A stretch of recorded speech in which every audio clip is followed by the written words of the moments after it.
Title: The Djinn in the Attic. In a quiet English countryside nestled between silent woods stood an old Victorian mansion known as Greystone Hall.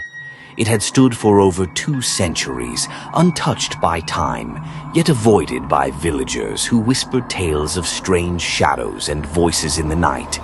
When 24-year-old Amelia Hart inherited the house from a distant uncle she'd never met, she saw it as an escape. Tired of city life and a recent breakup, she packed her things and moved in, excited to restore the grand home to its former glory. But from the first night, things felt off. She heard soft whispering when no one was there. The attic door would creak open every morning, though she'd locked it the night before. And always there was the scent of burning incense, sweet, exotic, and completely out of place. On the 3rd night, curiosity got the better of her. She climbed the narrow staircase to the attic, flashlight in hand. The air grew colder with every step. At the top, the door stood slightly ajar.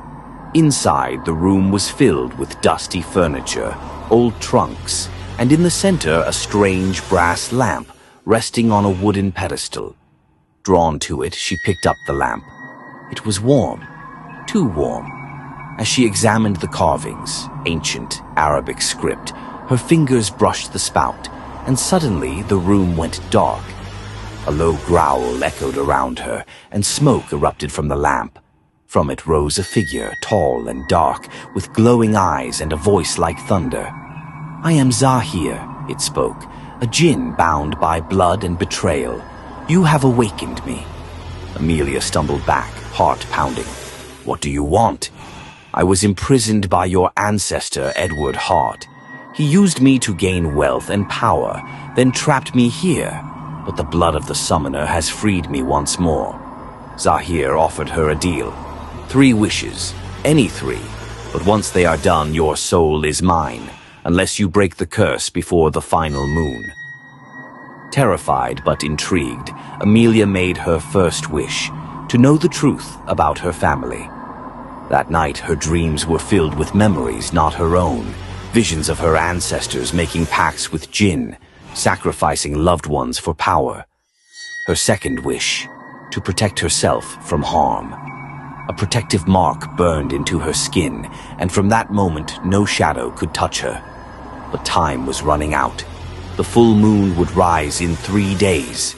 She had to break the curse. Digging through the attic, she found an old diary belonging to Edward Hart.